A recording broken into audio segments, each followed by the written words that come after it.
Welcome to this tutorial. Here we are going to look at Poisson distribution. In our previous talk we looked at binomial distribution. A Poisson distribution was named after a French mathematician, Simeon Poisson. The distribution is used to model the number of events, such as the number of telephone calls at a business, number of defects in a given surface area, number of customers in waiting lines, occurring within a given time interval. Other such random events where Poisson distribution can apply includes the number of hits to your website in a day, the rate of job submissions in a busy computer center per minute, the number of messages arriving to a computer server in 1 hour, the number of calls that arrive in each day on your mobile phone, etc. So Poisson probabilities are useful when there are a large number of independent trials with a small probability of success on a single trial, and their variables occur over a period of time. It can also be used when a density of items is distributed over a given area or a volume. So this Poisson distribution is derived from a binomial distribution, and we can actually say that it is a limiting form of the binomial distribution under the following condition: that 1, the number of trials n is large, so n approaches infinity, as we have already stated. The probability of success is in each trial is small, that is approaching 0, as we have already stated. And 3, we saw that the expectation of x in binomial distribution is given by n times p. In this case, n times p will be equivalent to m, which should be finite and a positive real number, and m here is the average number of success per a given time span. So for every given time span, the average number of success will be m, which is equivalent to n times p. N here is the number of trials in that period, and p is the probability of success in that period of time. So that average number of success per any given time span will now be equal to m. So a random variable x is said to have a discrete Poisson distribution if its PMF is given by m raised to x times exponential of negative m divided by x factorial, where x takes the value 0, 1, 2, and so on, because it's an infinite number of trials, and takes the value 0 elsewhere. So we can say that x is a Poisson with parameter m. It has only one parameter. With that, we want to go ahead and look at the MGF of a Poisson distribution. And by definition, MGF is given by expectation of exponential of tx. And since Poisson is a discrete distribution function, then it will be the sum of exponential of tx times the probability that x takes the value x. And we know that the probability that x takes the value small x is m raised to x exponential of negative m over x factorial, where x is 0, 1, 2, and so on. So we substitute that one, and we are going to get our MGF to be this one here. And if you look at the outcome here, we have an exponential of tx and we have m raised to x. So both e and m are raised to x. They have the power x. So we can combine them and put them under 1 power x. Then if you look at exponential of negative m, it does not depend on x, and therefore we can factor it outside the summation because it's like a constant with regard to x, and therefore our MGF now becomes exponential of negative m times the sum of x power of m exponential of t over x factorial. So we are going to expand this series. So we substitute the values of x's from 0 all the way to infinity. When x is 0, we are going to have m times exponential of t both raised to 0, and this reduces to 1, divided by 0 factorial, which is also 1, and therefore the first term will be 1 when x is 0. When x is 1, then we are going to have 1, the first power of m exponential of t, that is m times exponential of t both raised to 1. So divided by 1 factorial, and 1 factorial is 1, therefore the second term will be m exponential of t. When x is 2, then we are going to have the square of m exponential of t divided by 2 factorial. When x is 3, we are going to have the cube of m exponential of t divided by 3 factorial, and so on. So this is what we are going to have from that infinite summation. So we put some dots here to show that it's infinite. But we recall that exponential of x is same as 1 plus x squared over 2 factorial plus x cubed over 3 factorial, and so on. If we compare this exponential of x with whatever is inside this bracket, we can see similarities, and therefore x is same as m exponential of t. And therefore, whatever is in this bracket can be written as exponential of m exponential t. And our MGF therefore reduces to exponential of negative m multiplied by the exponential of m exponential of t. But these two bases are the same, and therefore we can combine the powers. So if we combine the powers, we are going to have the exponential of negative m plus m exponential of t, m exponential of t. And you can see clearly here that m is common, so we are going to factor out m.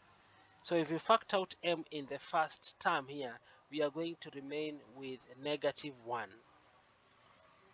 And when you factor out m in the second term here, you are going to remain with exponential of t. And therefore our MGF reduces to the exponential of m into exponential of t minus 1. And that is the MGF of a Poisson distribution. We want now to use the MGF to find the moments. To be more specific, we want to look for the mean and the variance. And the mean, we said, is same as the first row moment and is obtained by differentiating the MGF once with respect to t and then setting t to be equal to 0. So we differentiate the MGF, and since this is an exponential, the derivative of an exponential is same as the original exponential minus the derivative of the power of that exponential. So this is the power of the exponential, which we have said can also be written as exponential of negative m plus m exponential of t. So whatever is in this power here, it can be written as m exponential of t minus m. So we are going to differentiate this power with respect to t. When you differentiate this power with respect to t, you are going to have m here is like a constant, so it will remain like that. The derivative of exponential of t is exponential of t, like that. The derivative of negative m is 0 because m is a constant with regard to t, and therefore the derivative of this power here will just be equal to m exponential of t. So we are going to multiply this derivative of the power with the original exponential to get the first derivative of our MGF. So we have m exponential of t as the derivative of the power of the exponential times the original exponential. The next step is to set t to be equal to 0. So where there is t, we are going to put 0, So you can see here we have replaced t with 0, and we know that exponential of 0 is 1, so this will be m times 1. Exponential of m into exponential of 0 is 1, so this will be 1 minus 1, and 1 minus 1 is 0, and 0 times m is also 0, so this will be exponential of 0, and exponential of 0 is 1, so this will be m multiplied by 1 multiplied by 1, and that gives us m, and therefore the expectation of x, which is the first row moment, will be m. Next, let's derive the variance, and we know that variance of x is given by expectation of x squared times the square of expectation of x. Already we know the expectation of x is m, so its square is same as m squared. So what we need to do is to find the expectation of x squared, which is same as the second row moment, and this one is obtained by differentiating the mgf twice with respect to t and then setting t to be equal to 0. So we go back to our first derivative. We had obtained the first derivative of the mgf to be this one here. So this is m exponential of t multiplied by exponential of m into exponential of t minus 1. So here we are going to use the product rule. We are going to treat the second term here to be a constant, and then we differentiate the first term. Then we treat now this first term to be a constant, and then we differentiate the second term. That is the product rule. So here we are.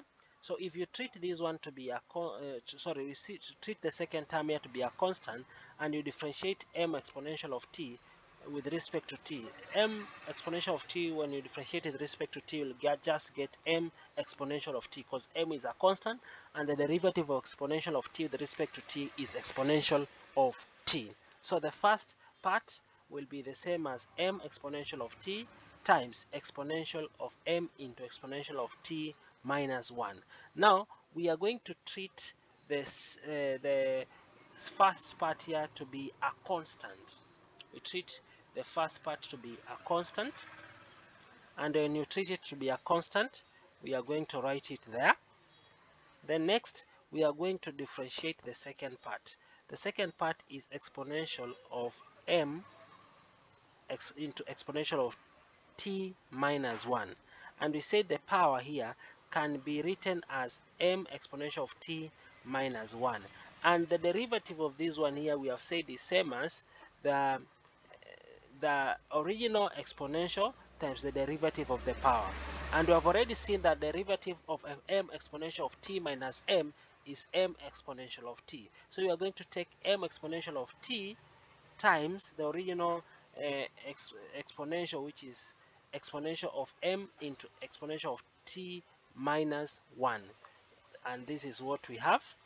So the derivative of the power is m exponential of t times the original exponential, and we can simplify this. You can see here we have m and m, so m times m is m squared, and then we have exponential of t times exponential of t, which reduces to exponential of 2t, and therefore the second derivative of the mgf is this one here. The next step is to set t to be equal to 0. Where there is t, we are going to substitute it with 0. So we make t to be 0 here. We make t to be 0 there. We make t to be 0 here. We also make t to be 0 here.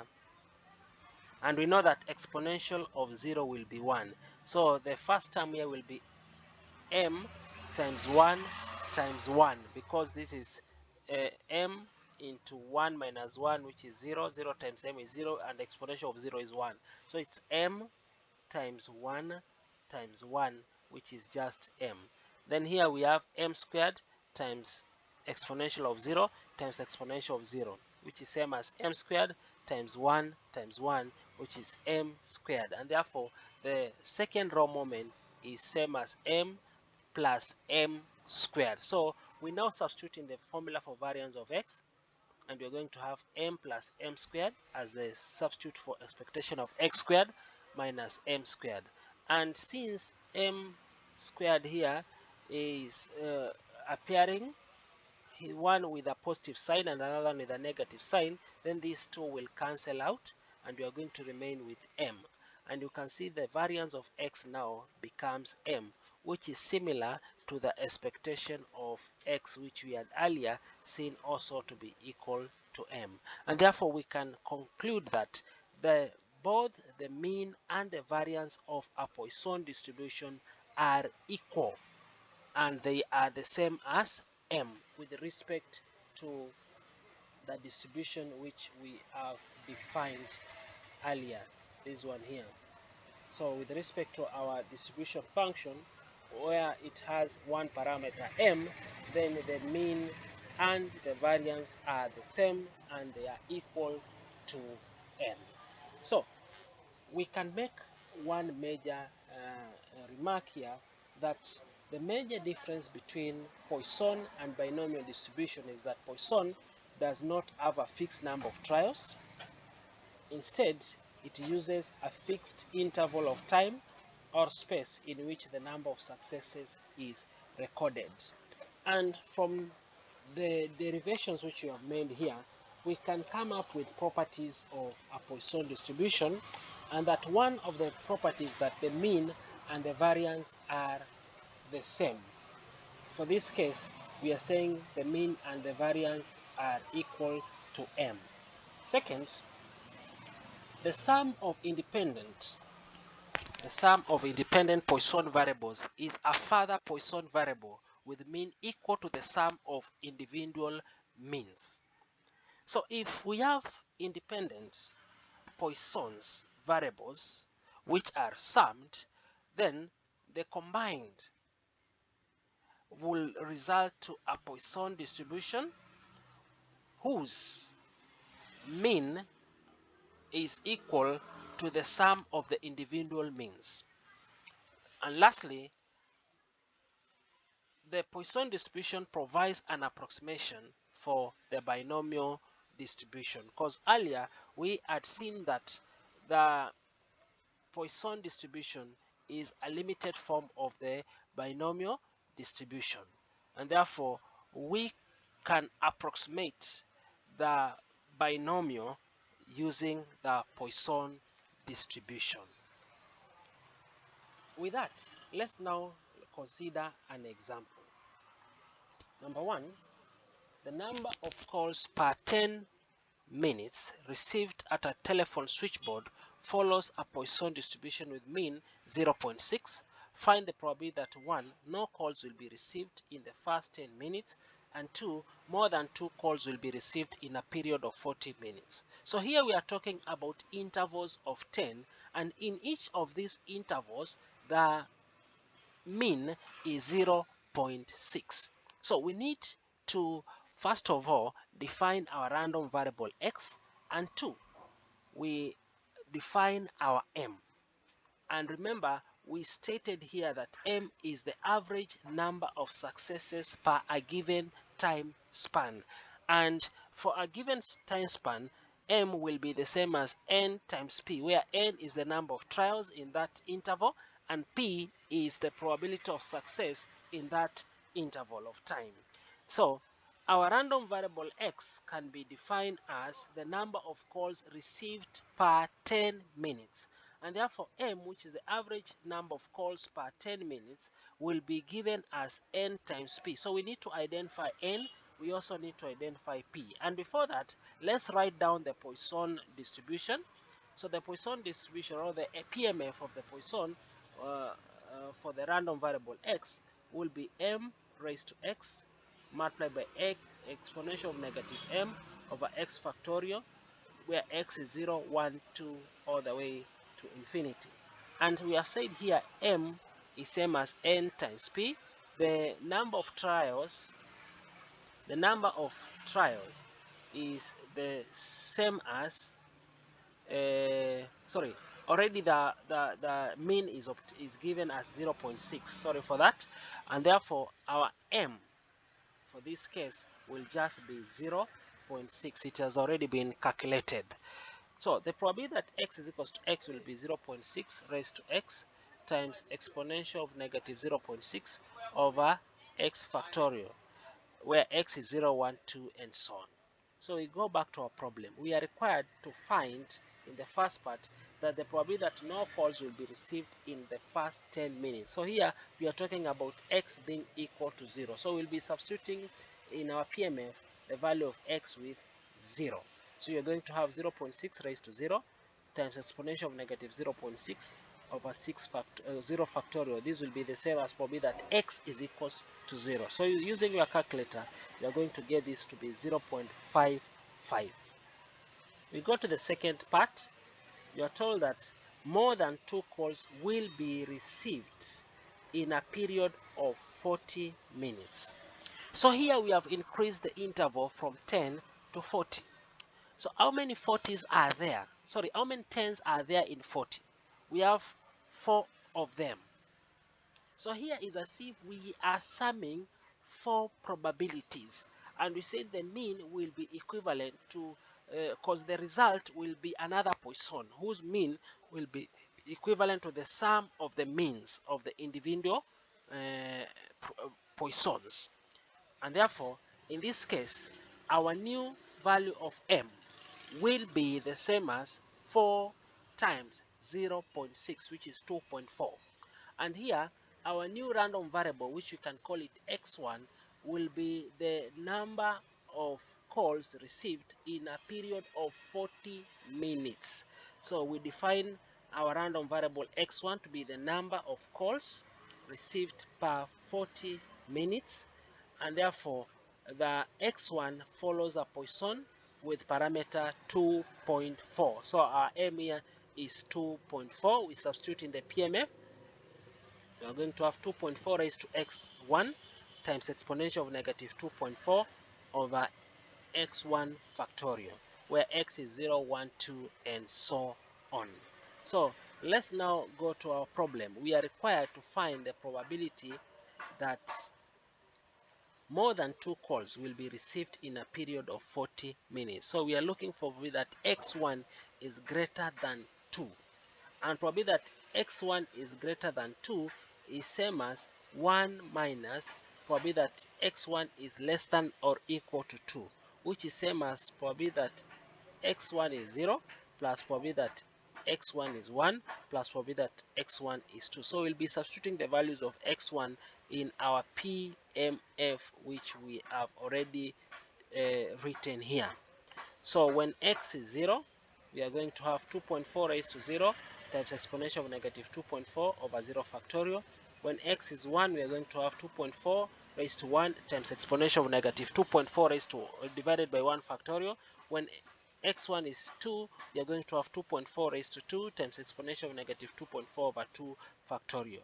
So we use our calculator to simplify that one, and we are going to get the probability that x1 is greater than 2 to be 0.430. Let's now look at another example.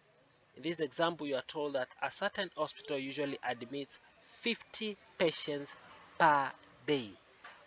On average, 3 patients in 100 requires rooms provided with special facilities. On a certain day, it was found that there are 3 such rooms available. Assuming that 50 patients will be admitted, find the probability that more than 3 patients will require such special rooms. So here we are told that in one day, that hospital can admit 50 patients. And on average, the probability of success will be the same as 3 out of 100. So here, we can apply Poisson distribution, because here the interval is a day, and therefore we need to find the value of m, and we said m is the average number of successes per a given time span and is obtained by n times p.